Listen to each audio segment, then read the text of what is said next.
All right.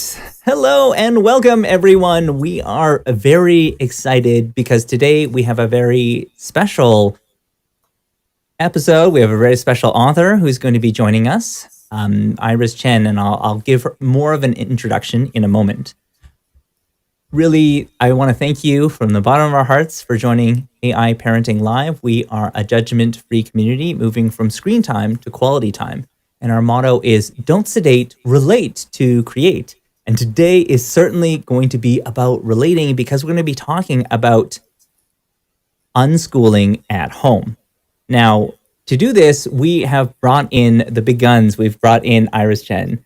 And we're really honored to have her because Iris Chen is an author, unschooling mom, deconstructing tiger parent, and founder of the UnTigering movement. As an advocate for peaceful parenting and education freedom for her children, her mission is to inspire generational and cultural transformation, especially among Asian communities. She spent 16 years living overseas in China, the land of the tiger parent, but now she resides in her native California with her husband and two sons, which is awesome because I have two sons as well. So we're gonna have a lot of stories to tell you. But you can read more about her own adventure in parenting and unschooling at untigering.com. So once again, welcome, Iris. It's good to see you. Thank you for Yeah, joining us. thank you for having me. Excited to be here to share with your community.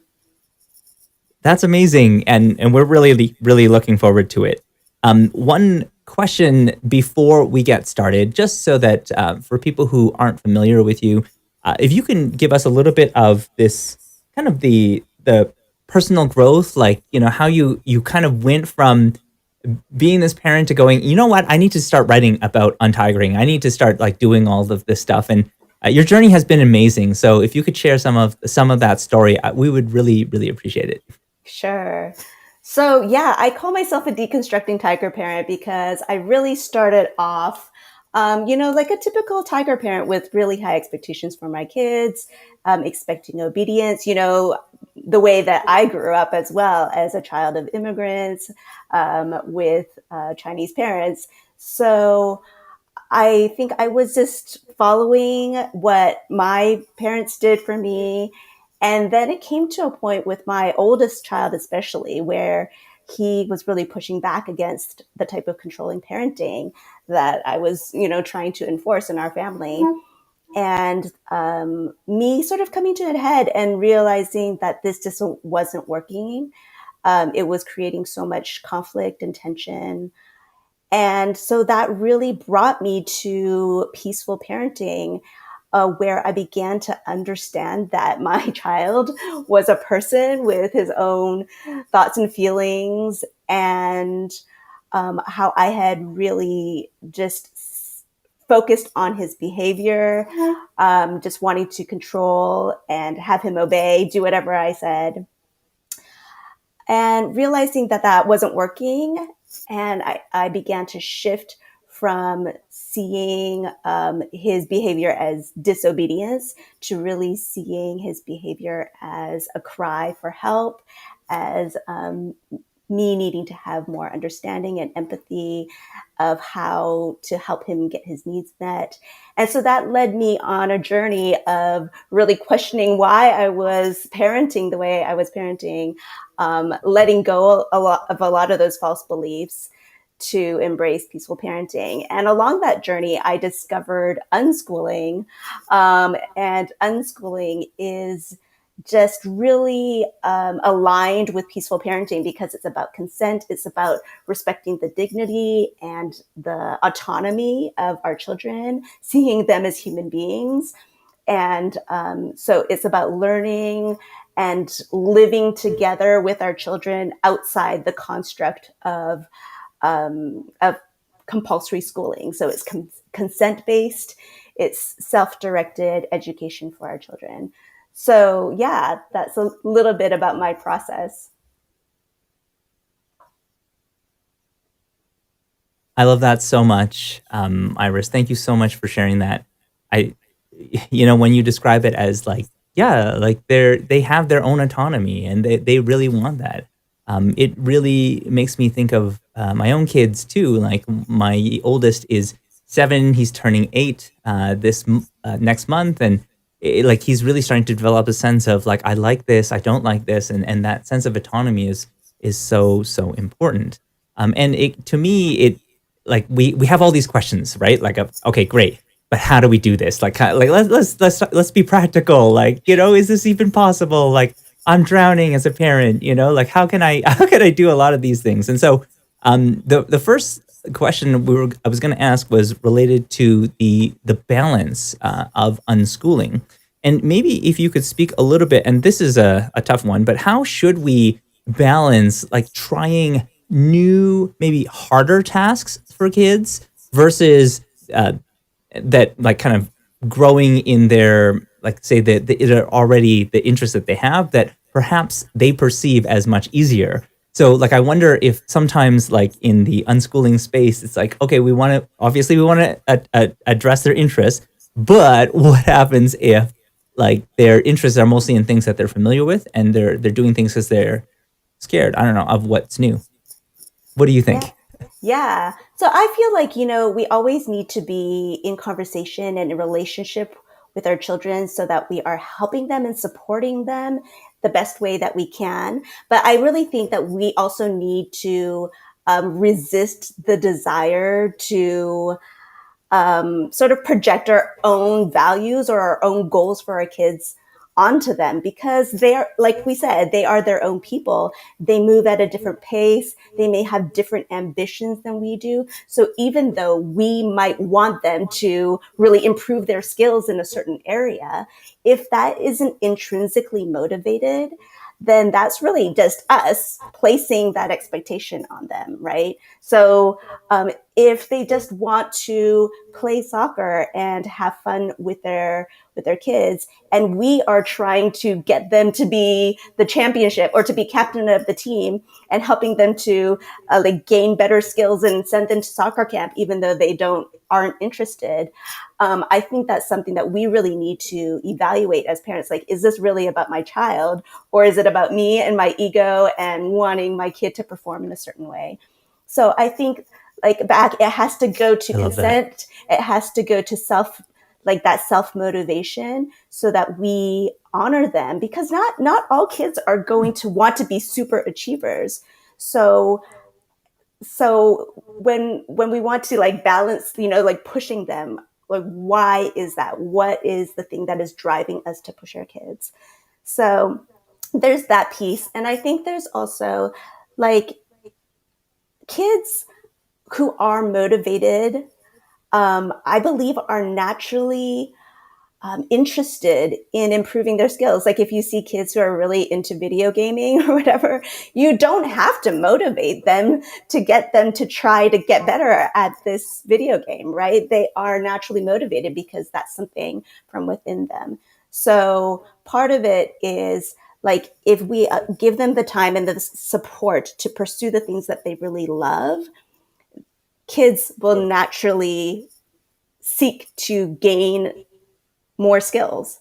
We don't necessarily have to push them because they're interested in it, they're passionate about it.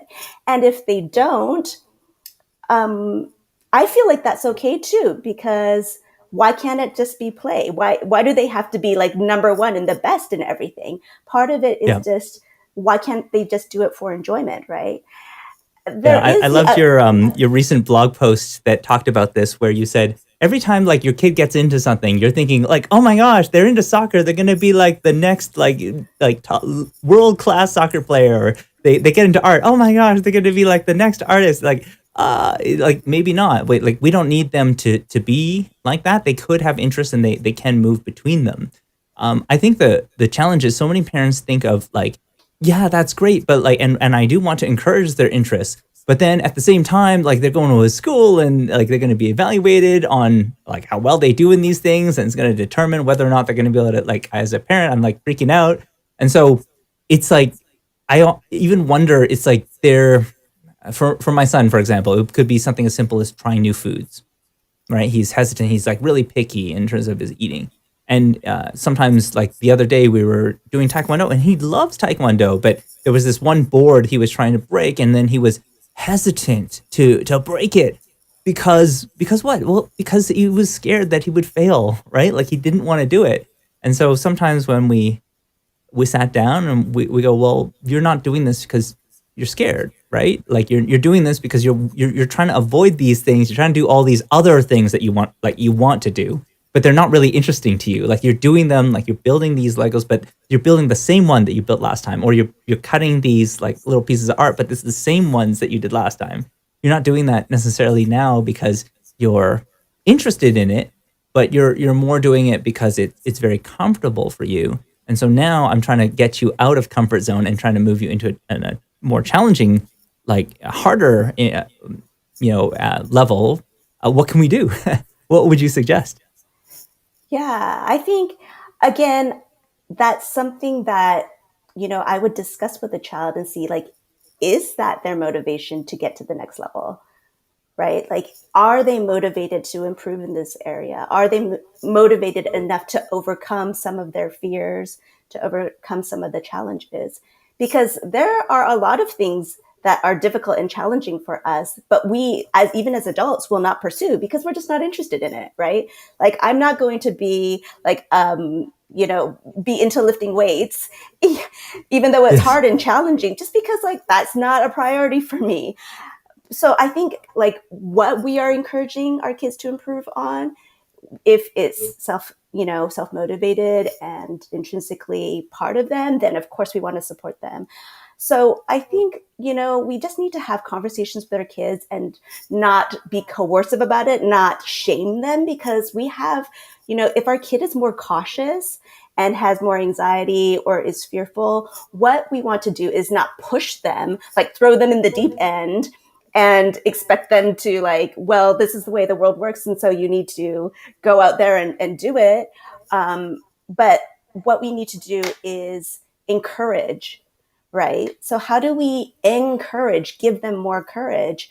I think part of that is patience. Part of that is like giving them choice so they don't feel forced into something before they are ready. I think there's a lot of times when more cautious people, more cautious children feel like they're not accepted for who they are. Their boundaries aren't respected because an adult has these expectations of them to like push past their fears, do something before they're ready, all those things. And so I feel like with kids, we need to honor their process, their personality. Some kids are going to be slower. Some kids are going to be more timid. So how can we support them and encourage them, give them space, really say, I'm here for you if you want to try this. If you're not ready, that's okay. And also talk about how we can't let fear, control us, how we want, if this is something you really want to do, we're always going to be facing challenges and things that are scary, things that are difficult, but reminding our kids that they are loved no matter how they perform. So I think those are the messages that we need to be giving our kids, not like try harder, go for this thing even though you're scared. I think it's really about meeting those basic needs first and helping them to feel safe, helping them to have that internal courage so that they feel supported as they take these steps. I love that so much, because you're saying like it's something that is so true. It's this notion of giving them choice also means having the patience so that they can make that choice. And sometimes we don't have the patience. We need them to perform now. And if they like need to perform now, then there was never a choice to learn this. And that's something that it took me a long time to realize with my own son as well. We had to talk about what are those fears. We had to get to the conclusion. And then eventually he's the one who would come and say, okay, I'm ready now. Like I'd like to do this. It took a long time. Like it could take like an hour. It could take, it could take many days. Who knows? But the key thing was he wasn't going to do it, no matter how much forcing or how much like that we required him to do it until he was ready to make that choice. And that patience for it, oh, that is a real skill as a parent, building you building this high level of patience.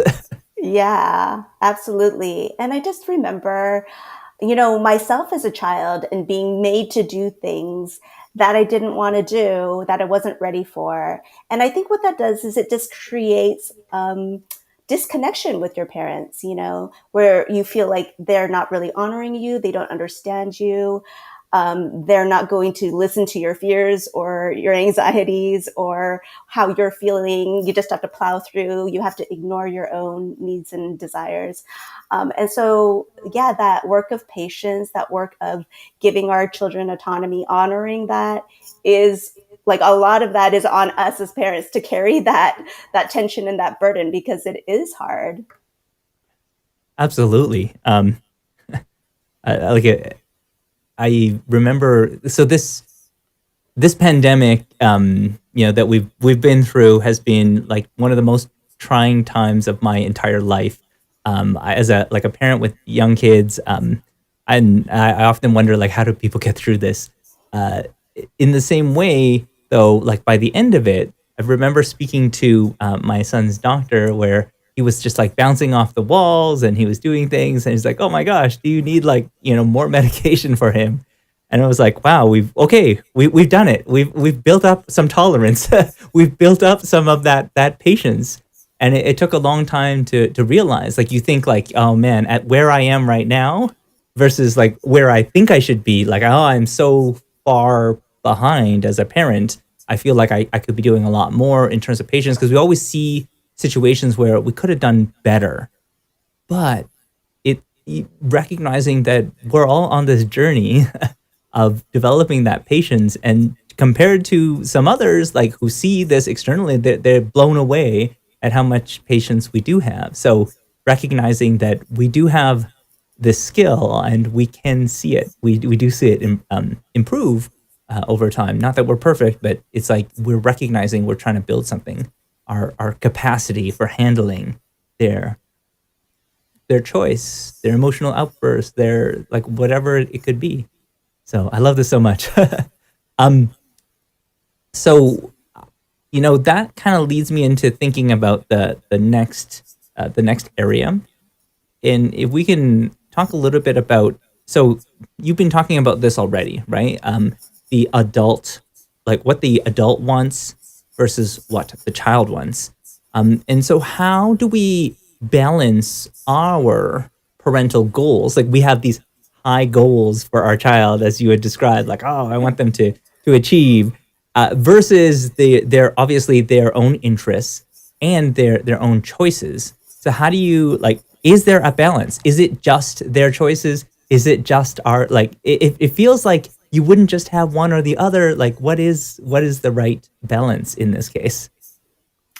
I would say that our adult wants and our adult goals should be focused on ourselves and not on our children. Like, if we have a goal for our parenting, it should be I'm striving to be more patient. I'm striving to not yell at my kids. I'm striving to have more empathy, all of those things. Because I feel like when we place our wants and our goals onto another person, that's very disrespectful. That's very oppressive in my mind, even though we are told that that is the responsibility of a parent. But I don't believe that we should have that type of control and authority over another person. Just like just like I wouldn't want to come into my relationship with my partner and say, I have these goals for you. These are the things that I think you should achieve in a year.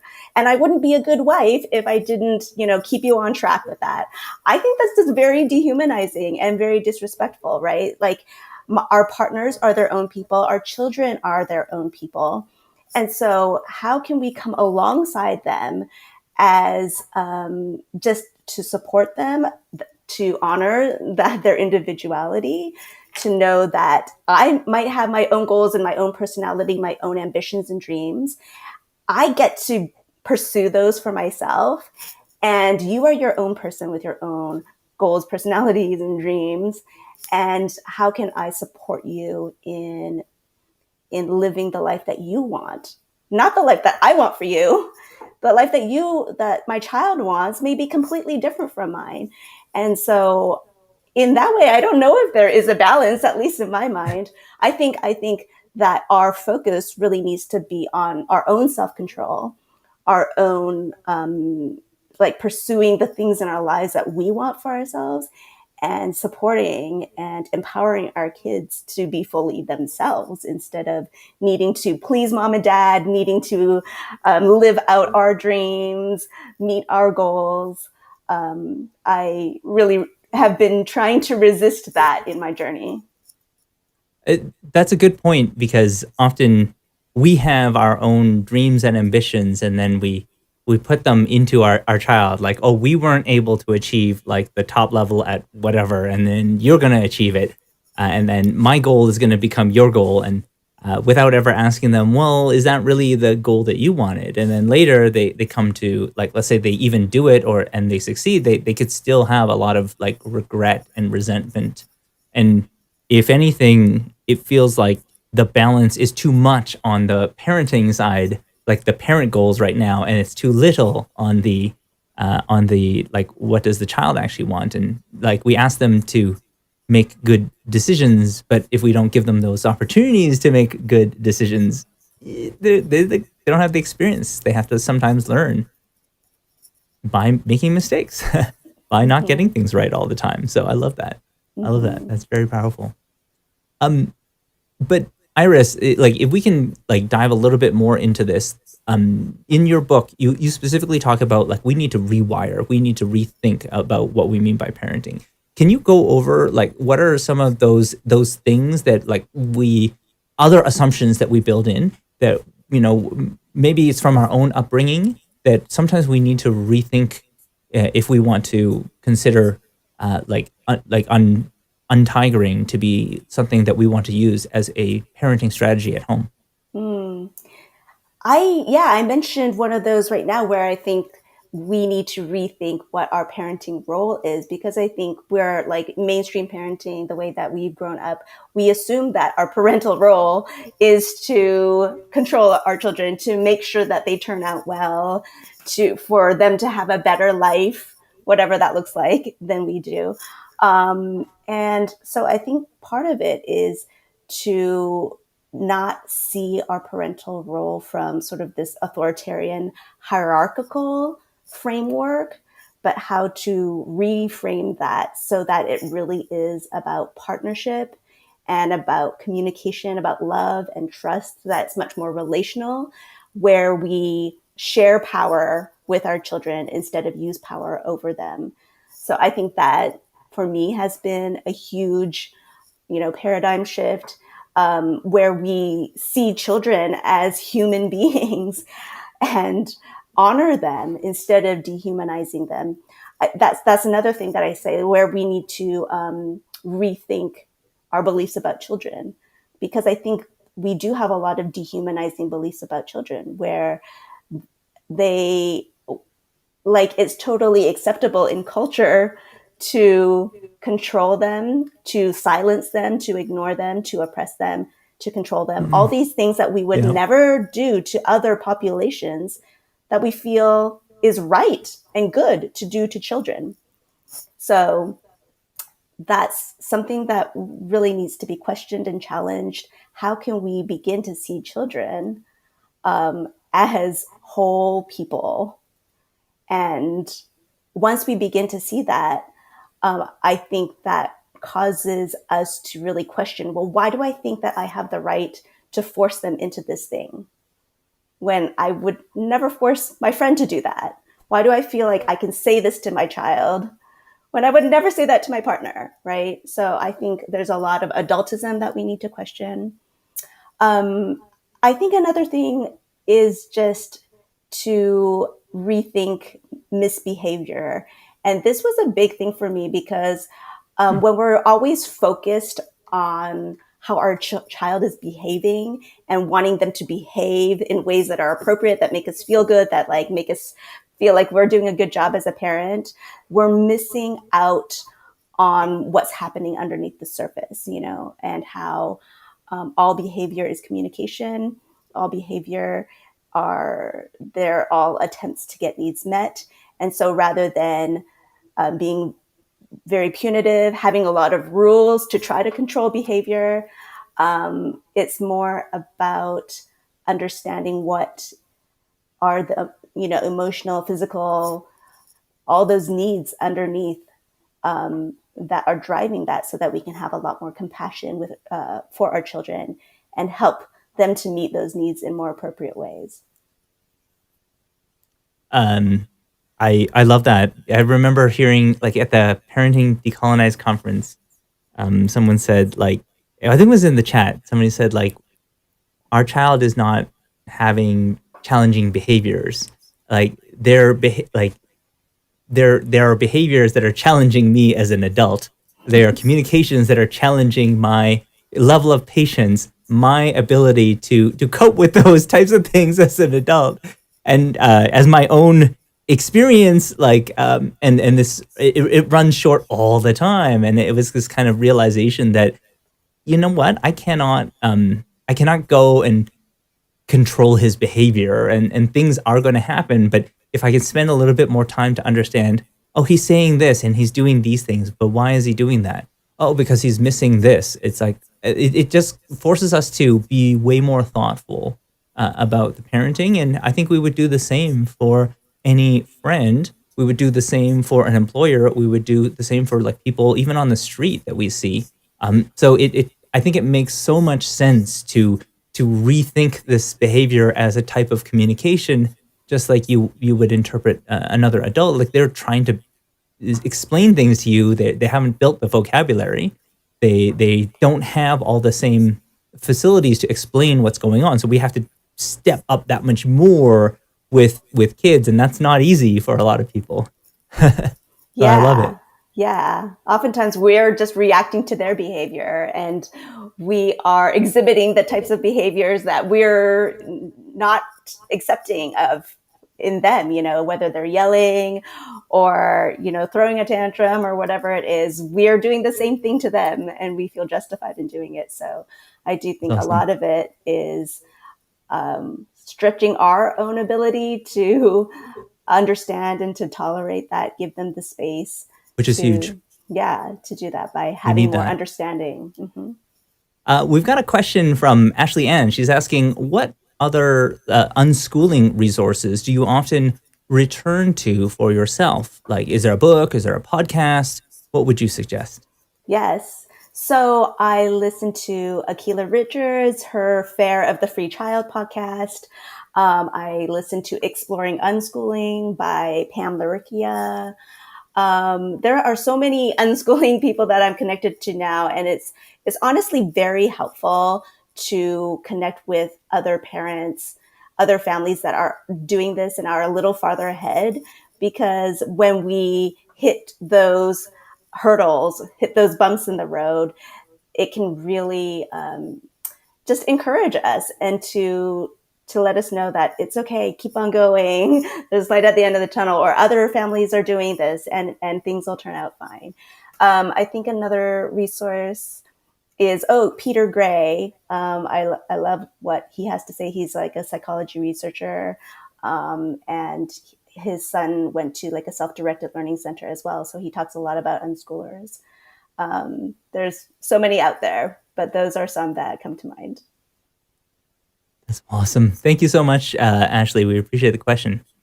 So, really, in terms of our, and I want to be like conscious of our progression, we're doing great, and it feels like a lot of the questions that I have like today that I posted are maybe ones of like resistance. We see that a lot. Oh, response from Ashley before we move on. Ashley says, "Thank you. You and those you're mentioning are very helpful and inspirational. So that's great. Thank you." So the last one I wanted to also cover with you is this one. So enforcing versus ensuring. So we talked a little bit about this need for assessment, right? Like we're always measuring everything, and like we have in business this notion that it doesn't get measured, it doesn't get improved. School is all about measurement, like work is all about measurement, and so we're always looking to do some type of measurement. But how do we measure their growth? Like the problem with measurement is that it can be so discouraging. Like you get a bad evaluation, you feel like you can't do anything. How do we measure their growth in a way that also builds their confidence as a child? Like, yeah, sure, you want to improve, maybe you made a choice at some point, this is what I want to learn, but how do you do like a measurement so that they feel encouraged, it builds their confidence, as opposed to like I'm so inadequate because of this. I think I would really push back against this um, feeling that an adult needs to actually evaluate a child and measure a child's progress. Because, again, that's not consent based. If somebody Yeah. were to come into my room or into my house and start evaluating me on something that I don't even care about, like how I don't know, like how clean the counter, how clean my toilet is, or whatever. Um, and they just come in and they give me a grade or whatever. It would just be so invasive because I'm not even asking for their input. That's not maybe even a priority for me at this point. So again, I think this need to evaluate and measure a child's progress is very adult centered.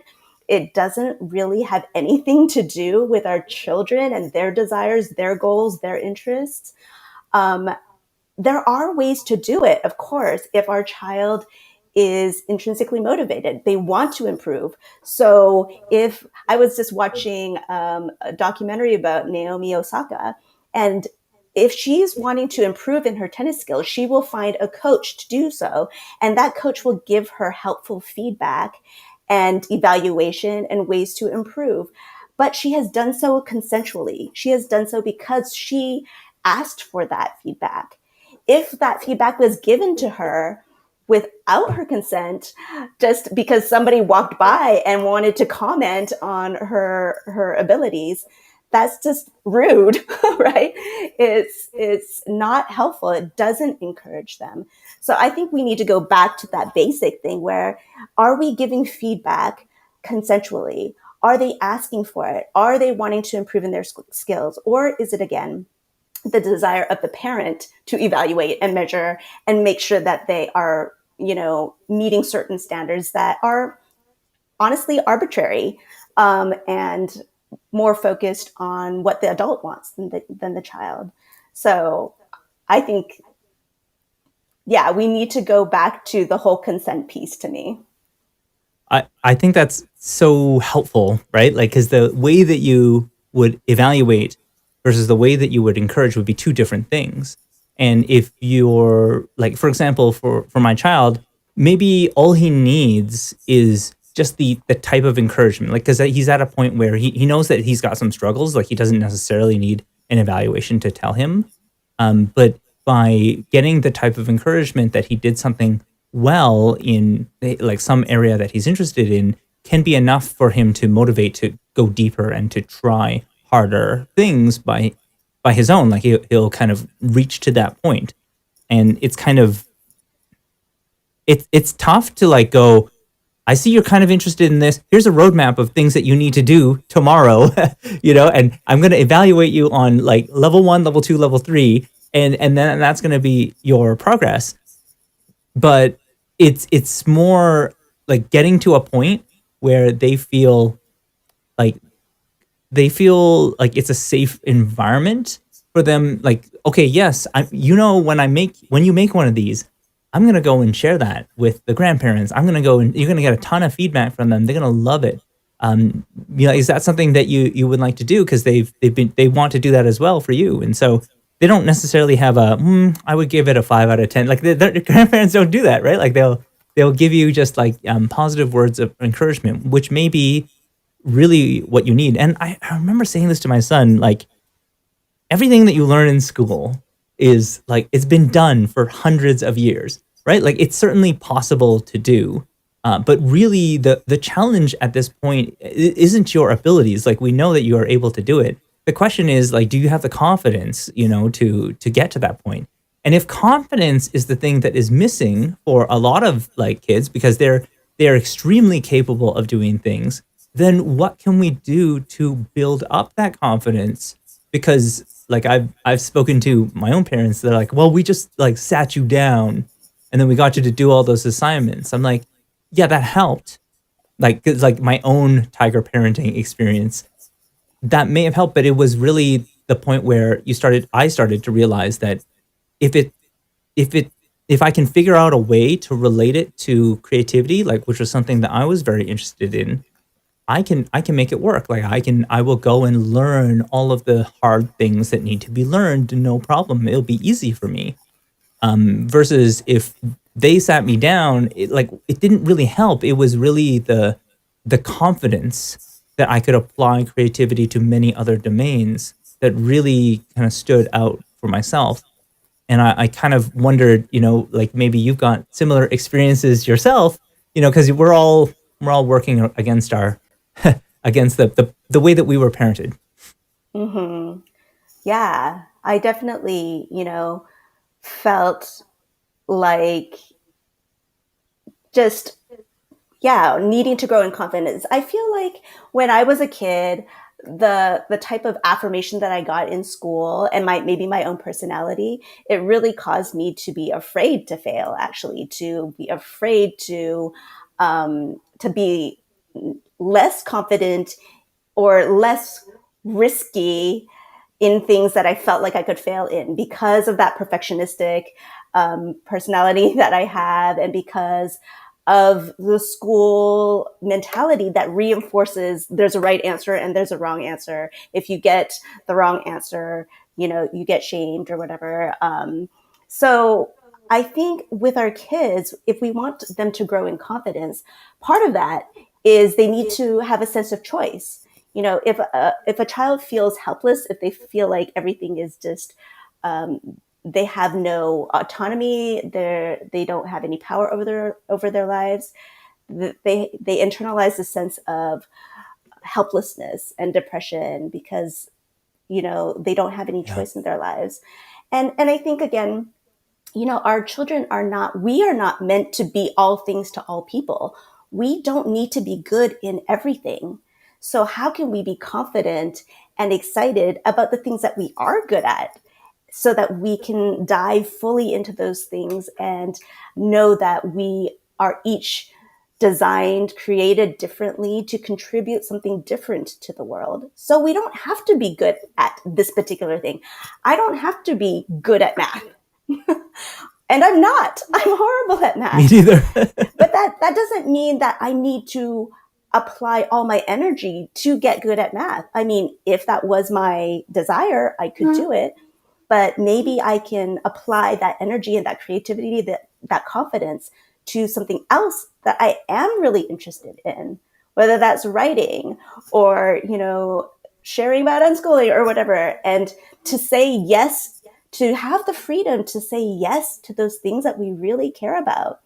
I think that can help us gain confidence. That can help our kids gain confidence so they don't have to feel like they have to be all things to all people again. Like, even if they're not good at math, they're good at something else probably. and and to build confidence in that way instead of just boxing them in and labeling them because they don't fit traditional labels of success or smarts and all that things. Like to me, I totally buy it. Like I love the approach. But as somebody who is like so used to this world of like tiger parenting, I would love to ask like, well, how do we do that? Like, what is the ways that you've tried that have worked for you? Can you clarify, like, what do you mean Mhm. exactly? You bet. So when we're talking about encouraging our children, right? Like we're talking about like we're not our goal isn't to evaluate them, right? Because that means that we have a goal for them, right? And we have a set thing. But we do want to encourage them because encouragement, I feel, at the very least, has to point to what you need to do next in order to improve. And that's something I refer to as well in the relating. So we like sedate, relate, create. So relating isn't just about like, oh, you're interested in these things. It was like, no, you're interested in these things. Hey, have you thought about like going and watch this video? Because this video is actually quite interesting. You might learn a little bit more about the topic that you're interested in. And so at what point do we kind of encourage them to give them enough like confidence and like a kind of a roadmap for, well, if you want to go further in here, you can go here. If you don't want to, that's okay too, but just something so you can be aware of. Yeah. So there's this thing in the unschooling world that we call strewing. So strewing is when we are offering our kids a lot of different choices, things that we think they might be interested in, things that we feel like, oh, this is the next step that you could take. And they get to choose. They get to consensually, in a self-directed way, choose whether or not to engage with those.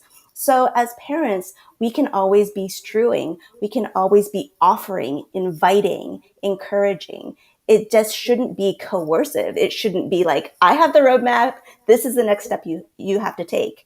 It's always like, if you want to improve, here's something else, because as parents, as adults, we have more resources. We have more access to knowledge, to different resources that our kids don't know about. So it is important for us to be able to resource them and give them, just open up their world more, but not to do it in a coercive, like, I know what's best for you type of way.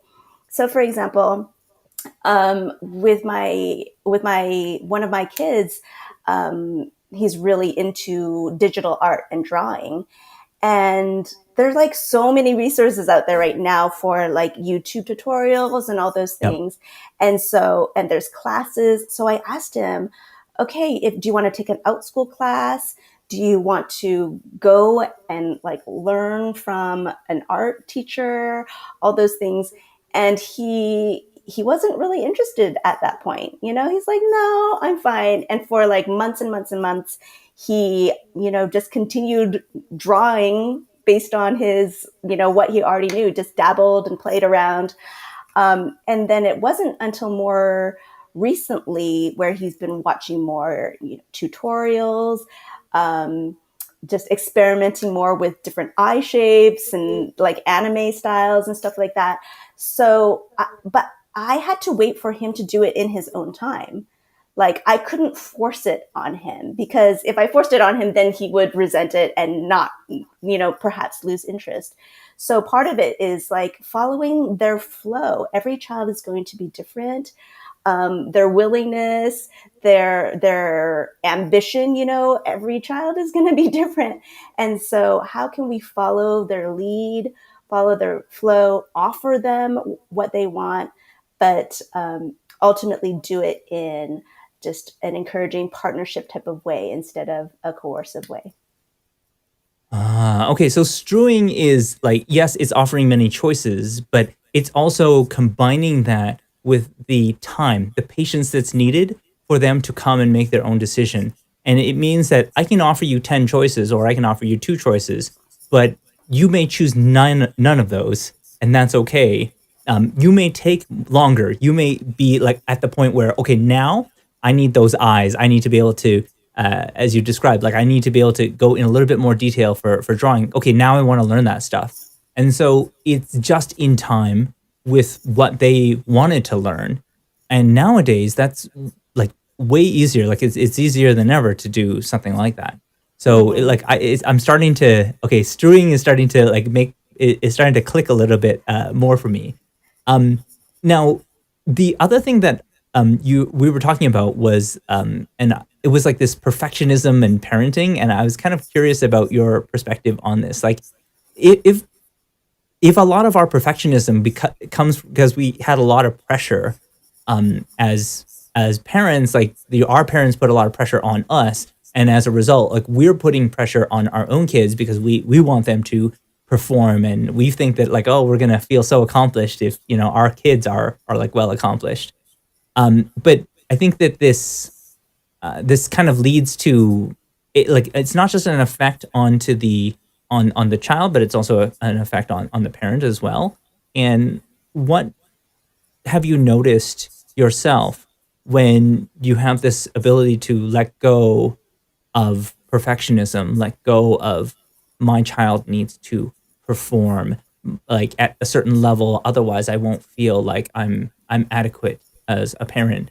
I know Mm. for myself, I struggle with that a lot. It's like, well, no, like my child should be my pride. It should be like it should be an extension of like how great I am. And it's like, what? No, they're not. They're not an extension of you. They're their own person. So, like, how does letting go of perfectionism like change things as a parent?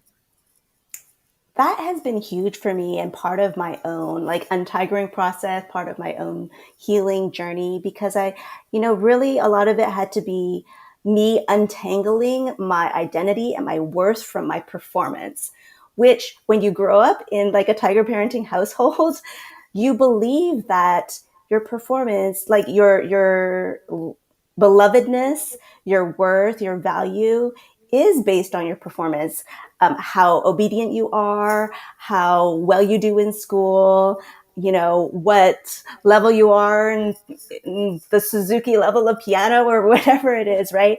It's like we get affirmation and attention when we do well. And when we don't do well, we get yelled at, we get ignored, we get shamed, all those things. And so, as parents, we definitely can bring that into our own parenting when we feel like we're failing as a parent, when we're doing things that we don't want to do, when our relationship with our kids is fraught, when our kids aren't achieving at the level that we hope that they would. All that can trigger those feelings of shame, feelings of unworthiness, and all those things. And so for me, just like healing my inner child, going back and reparenting myself so that I know that no matter my performance as a parent, even no matter my behavior, that I am unconditionally loved. That is huge. That is huge. And when I can like offer that more to myself, show empathy and patience to myself, even in those times when I'm throwing a tantrum, when I'm dysregulated and angry and upset and I have big emotions, the more I can offer that grace, that empathy and compassion to myself, the more I have found that I am able to offer it to my children when they behave in the same ways. So I think that releasing of perfectionism has been huge in my own untigering journey. Uh, I absolutely love that. And if you don't mind, like I wrote something down. This kind of there's a certain piece to imperfect parenting. If you become okay with parenting that is not perfect all the time, and it doesn't need to be, you also at the same time feels like you build your own confidence as a parent. And I wonder if perfectionism is really a mask for anxiety that we have as like we feel like we feel a type of inadequacy, right? In our own parenting. That's why we strive so hard for like this notion of perfect parenting because we feel like, oh, if I did this, like I'd be killing it, like I would be doing so well. But it's like, no, like even if you had those things, even let's say your child did, like, would it really address your anxiety? It's like, no, it wouldn't. It's like, oh, I've got to cook something special for my kid every day.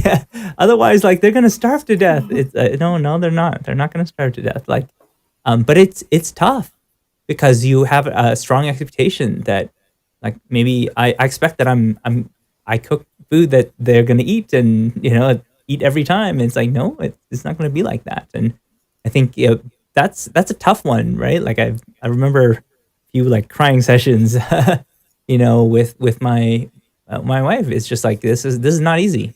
This is not easy, and um, I've often said like, yeah, you can't compare to what your parents went through. Like they didn't go through pandemic while having young kids, having to learn and teach online while also working at the same time. Like all of the things that we have to do today, there aren't other like adults, like grandparents, that are going to really sympathize and understand your situation.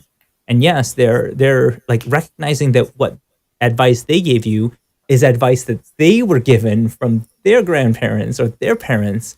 Also is a really good like sense of like, yeah, like they had their own anxieties, they had their own hesitations. Like, is this? Am I on the right track here? Like, am I? Am I? Does it feel like I'm catching on to what you're saying about the imperfect parenting side? Hmm. I love what you said about how perfectionism is probably rooted in fear and anxiety, about our own vulnerabilities and inadequacies, feelings of inadequacy. And so that desire to like project this image to be perfect, to have everything together, is really out of fear. And I think when we recognize that, we can really have compassion for it, compassion for our parents who, maybe did that to us growing up. And when we feel that way with our children, I know I wrote in my book that motherhood was ruining my straight A reputation, right? Like I felt like I had life together, and then all of a sudden these children of mine were not following the script, and I felt out of control, and I felt it really triggered things in me when I couldn't control them, when I thought I was doing everything right and they were not falling in line. And so it does bring up a lot of fears in us. So how can we notice that, pay attention to it, be gentle with ourselves in that? So you mentioned control, and it kind of that being out of control.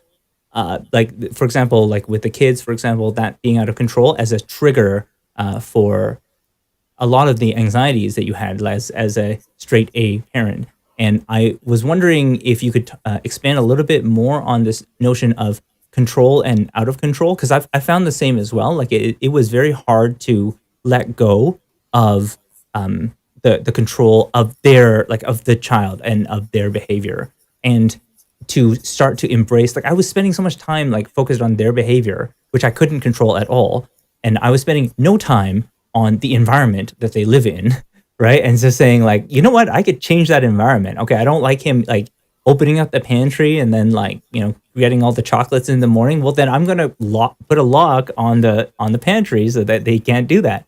I can control the environment. I cannot control him, but I can make it easier for him to to not say consume all the chocolate in the morning, and then we run into this like big yelling match in the morning because I'm going to lose self control. I'm not going to be able to handle it.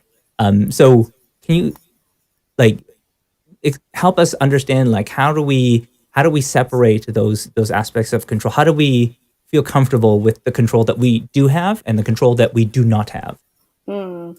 So I think, the first thing is just to debunk the myth that we can control another person.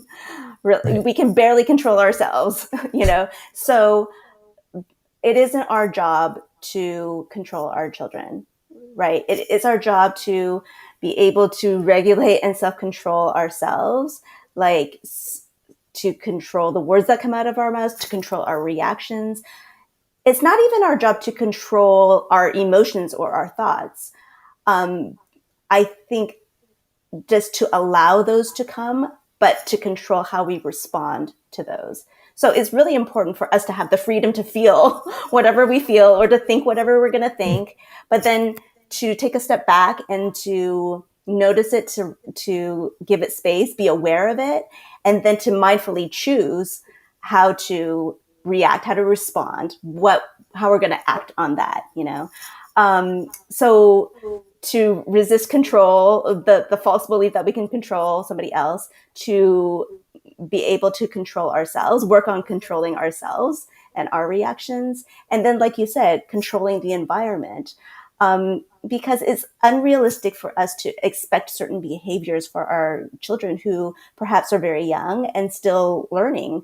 So we don't want to expose them to temptation and then expect them to just not do those things because we told them not to, whether it's getting into the chocolate or whatever it is.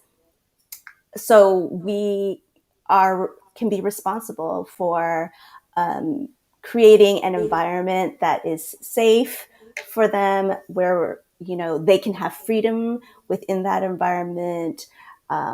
There's limits and safe boundaries for them. So yeah, I think those are my thoughts about control.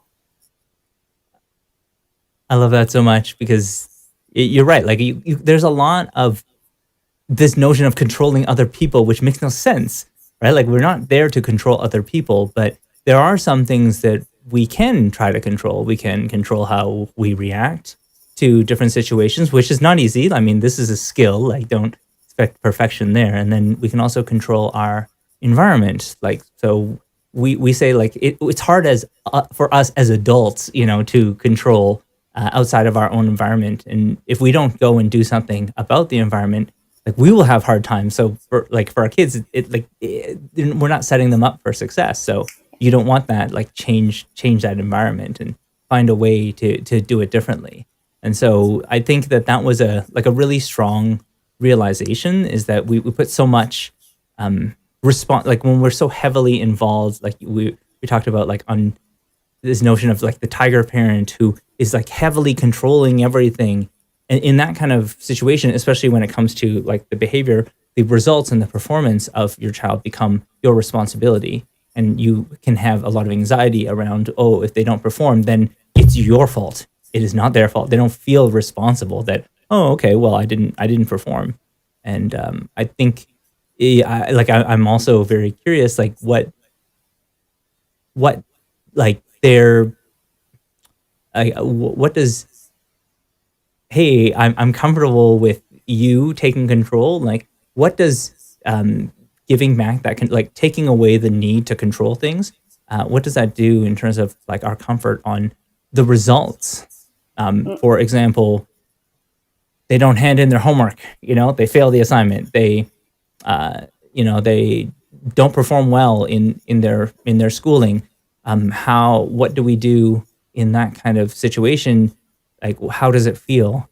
Maybe you can describe that from your experience, because I'm very new at just learning about unschooling and untigering from that perspective. Sure. So I feel like um, a lot of it is us parents needing to work through our own fears and our own ego.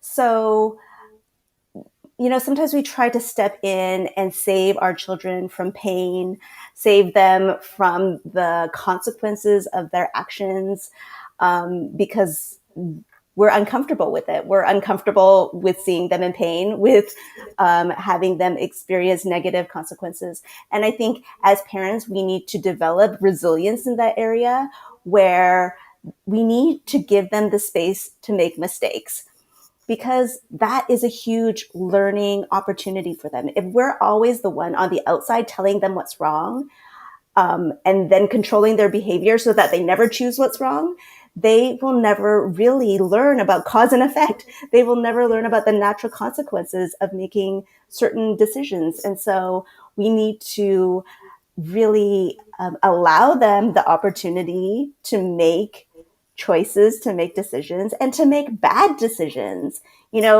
Sometimes when I talk about giving our children more autonomy, we still want to control the results in some way. Well, how can I give them autonomy but still make sure that they will turn out well, or that they will do the right thing? And we can't. That's the whole thing about it. It's like they have agency as a human being who will make good choices and bad choices. But what we can do as parents is to step back and to sometimes allow them to make the bad choice and experience the negative results of that bad choice, but then always be there, always empathetic. Like, we're not going to say, I told you so. If you had only listened to me, you wouldn't, this wouldn't have happened. That's never helpful, because then we're pitting ourselves against our children again. We become their enemies. How can we always be on their side, where they know that we always have their back, even if they make mistakes? Part of growing up and becoming an adult, and all that is having the freedom to live your life and make mistakes and learn from them. And I think the responsibility for us as parents is to be available, to give advice. We can always give advice and give our input and share the wisdom that we have based on our years of experience. But ultimately, a lot of these things they have to choose for themselves. That's a really great point. Like they're gonna make mistakes, and it's really important. Like, when would you like them? Like, in what environment would you like them to make mistakes? Would you like them to make it when they're adults, and they're the consequences, and maybe you're not around to give them the support that they need, or would you like them to make mistakes now? When if they make a mistake, like you can be there to support them and work through. Like, yeah, like this is gonna be okay. You're gonna be able to work through this. I'm here to help you, and so it gives them the sense that like this fear and anxiety around mistakes is because like maybe we didn't make mistakes until like much later in our own lives, and then we started to like not know what to do and not know how to cope. I mean, that's another skill as well. It's just being able to recognize that making mistakes is just part of the process. You just need room. You need room for mistakes. I love this. Mm-hmm. Mm-hmm. Yeah, um kids learn how to make decisions by making decisions. So let's yeah, help it them. seems so obvious. Let's support But them it's in. hard to do in practice. Yeah. Yeah, it is. It is. So, it's been very, very helpful today. I hope it was helpful for you. You can let us know in the comments as well. We really appreciate everyone who was able to join us live. As you can see, we have quite a few just on like Facebook and Twitch and Periscope. So we do really appreciate that. Um, like before we go, of course, I'd be remiss to ask a little bit more about how people can find out more about UnTigering. How can they find out more about your book, and also the different types of services that you offer? Mm-hmm. Yeah, so you can go to my blog, untigering.com, and read more about peaceful parenting and unschooling there. I also have different resources that you can find on my website. And also, I have social media pages on Facebook and Instagram at Untigering. I also have an Untigering Parents Facebook group, so you can join that and get more support there as well. I think in a month or so, I'm going to be launching a Patreon. So I'm excited about that. I'll be offering more connection and more access, supporting parents more deeply through that platform as well. So there's going to be a membership group through my Patreon, as well as video Q&A sessions. So stay tuned for all of that. Yeah, and then you can find my book. You can buy a signed copy on my website, or you can just buy it on any online book retailer like Amazon or elsewhere. Wow, I didn't know about the Patreon and the member site. That's very exciting. And of course, if you haven't joined um, Iris's group at UnTigering, it's huge. I think there's like 42,000 members when I checked today. I was like, oh my gosh, that's a huge page. So, congratulations on the growth of that. And really, it does sound like many of the things that you talked about today. It's just people are really keen, like they're really interested in, and so it's a good community. Like you had mentioned, you need a community of other people who are just slightly ahead of where you are right now in order to be there. And I feel like the more I talk about artificial intelligence and social media and all of the stuff that we see related to screens, the more I think that this aspect, this feeling of self confidence, that's the crisis of today. That is the Mm-hmm. thing that is going to be really affected by AI. You're going to feel like, oh, I'm inadequate because you're constantly comparing yourself to other people, and you are not okay with things not being perfect because your parents told you that you need to be perfect, and they have built in this, like, so you want resilience when you're using social media. You better have resilience, today, like when you're making mistakes, small ones today. And you got to be okay with not being like the best, or not performing as well as others just to go, well, you know what? I'm not interested in everything, and that's okay. I'm not going to be like that person, and I don't need to be like that person. So I think that that is like there's so many good like strong things here. So UnTigering Facebook group, the webpage untigering.com. Like I think you've got some really solid stuff there. And once again, I want to thank you so much, Iris. This has been a really incredible experience. We've learned just like a ton in such a short period of time, and we've discussed a lot of like tough issues. I kept bringing up like this notion of like, what do I do? I've got to do things because we that's how we were raised, and it keeps coming back up. Like we kind of have to keep reminding ourselves that just because we were raised that way, it doesn't mean that we have to raise our kids that way. And it's not an easy thing. So thank you for showing us how we can do that ourselves. Thank you so And much. of course, and thank you everyone for joining us. We will see you again next week. Hopefully, I'll dive a little bit more into like in AI parenting. What a lot of our messaging is that the AI is really a system about replicating the past. And so if you can understand history, you can actually understand the future of AI really, really well. And so we're going to talk a little bit about media and just like news media, what happened, what is like some of that history behind news media, and how does that relate to what you see today on your social media feeds, be they Twitter or Facebook, what have you. Why is there so many of these types of posts? It has a long history, and if you can understand that, you'll be much like I consider it to be the foundations of AI. Just know a little bit about where AI came from. You'll be surprised at how well that does for predicting the future of AI.